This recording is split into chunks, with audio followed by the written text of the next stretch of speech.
வார்த்தை சொல்லியிருக்க கூடாதா? நான் ஊருக்கு போகிறேன்னு சொன்னால் என் பிள்ளைங்க என் பேரன் பேத்தியெல்லாம் கொஞ்சிட்டு நல்ல விருந்து சாப்பாடு போட்டு நல்ல மேலத்தாளத்தோடு உன்னை அனுப்பியிருப்பேனே.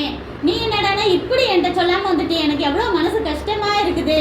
என் பிள்ளைங்களெல்லாம் என்னமோ யுத்தத்தில் பிடிச்சி கூட்டிகிட்டு போகிறவங்க எப்படி கூட்டிகிட்டு போவாங்க? தரத்தெல்லாம் நிறுத்து தானே கூட்டிகிட்டு போவாங்க யுத்தத்தில் தோத்துட்டோம்னா.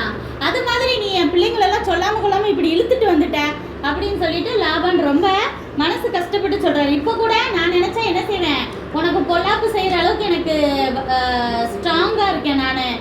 ஆனால் தேவன் உன்னோட தேவன் என் கனவுல வந்து உனக்கு எந்த கெடுதலும் செய்யக்கூடாதுன்னு சொன்னதுனால மட்டும்தான் உனக்கு எந்த தீங்கும் செய்யாமல் இருக்கேன். அப்போ வந்துட்டு யாக்கோபு சொல்கிறாரு, நாங்கள் உங்ககிட்ட பெர்மிஷன் கேட்டால் நீங்கள் விட மாட்டீங்கன்னு நினச்சி பயந்துக்கிட்டு தெரியாமல் நான் சொல்லாமல் கொள்ளாமல் ஓடி வந்துட்டேன் அப்படின்னு சொல்கிறாரு.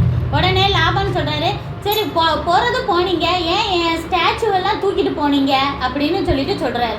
மாமனார் போய் அப்படி கேட்கலாமா?